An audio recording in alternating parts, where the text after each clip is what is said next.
Chère fleuve méridienne, cher fleuve méridien, bonjour.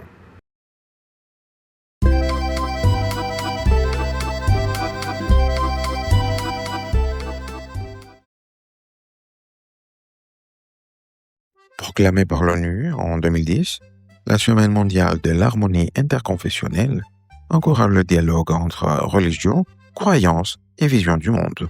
Elle vise à promouvoir la compréhension mutuelle, la coexistence pacifique et le respect des différences dans des sociétés de plus en plus diverses.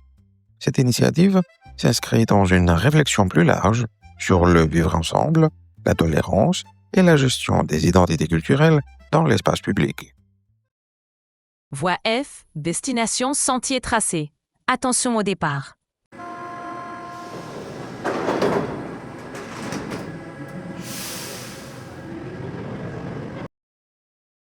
Première question.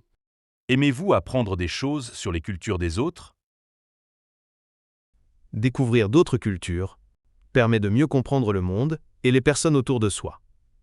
Par exemple, goûter une cuisine étrangère, écouter une musique traditionnelle ou découvrir une fête religieuse ouvre l'esprit. En plus, cela aide à éviter les stéréotypes et les idées fausses.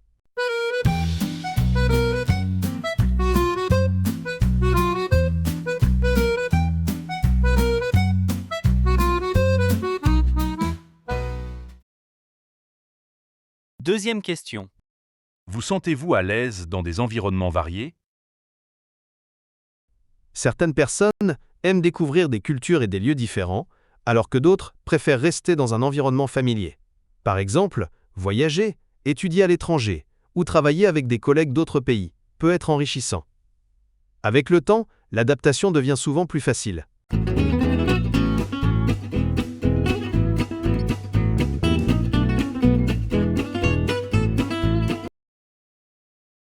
Troisième question. Respecter les autres est-il important pour vous?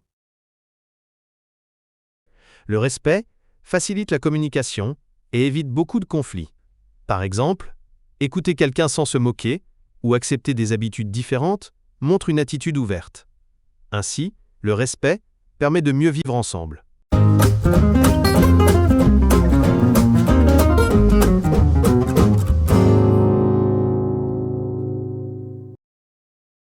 Voie L, destination terrain conquis. Attention au départ.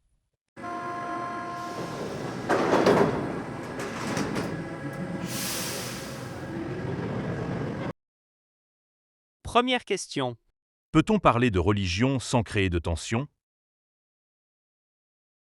Parler de religion peut être possible dans un climat d'écoute et de respect. Cependant, les tensions apparaissent souvent quand une opinion est présentée comme supérieure aux autres. Par conséquent, poser des questions avec curiosité, plutôt qu'avec jugement, facilite le dialogue.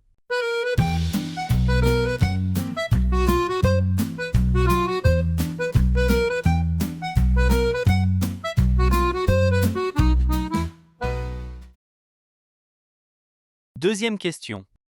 Les rencontres interculturelles favorisent-elles une meilleure compréhension entre les personnes?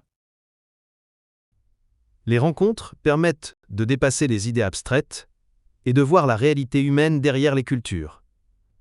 Par exemple, vivre avec une famille étrangère ou travailler dans une équipe internationale change souvent la perception des différences. Ainsi, l'expérience directe réduit les peurs et les préjugés.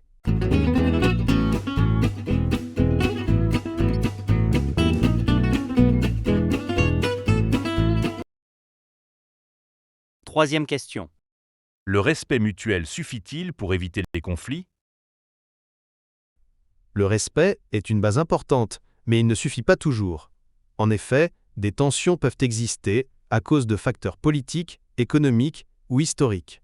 Dans ce contexte, le dialogue, l'éducation et la coopération restent essentiels.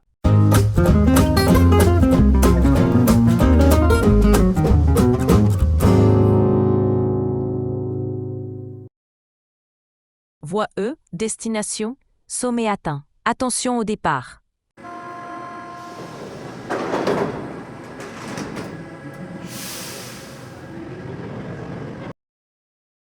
Première question. Les tensions religieuses sont-elles souvent culturelles plutôt que spirituelles? Dans de nombreux cas, les conflits dits religieux sont liés à l'histoire, au territoire ou au pouvoir politique. La religion devient alors un marqueur d'identité plus qu'une question spirituelle. Par conséquent, comprendre le contexte culturel et historique permet souvent de mieux analyser ces tensions.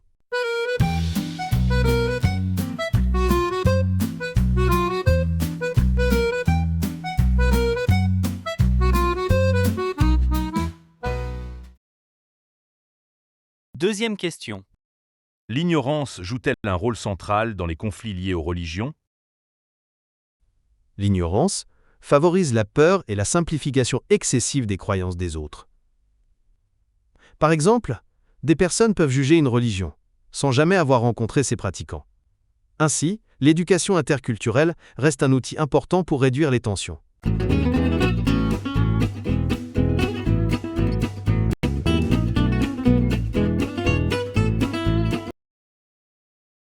Troisième question. Les sociétés contemporaines sont-elles prêtes à accepter une pluralité de croyances visibles?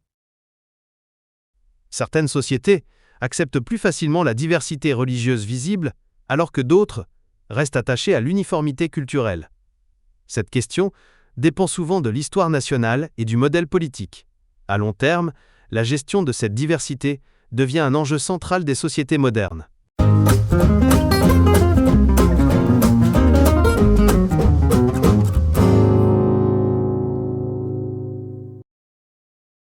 Prochain arrêt.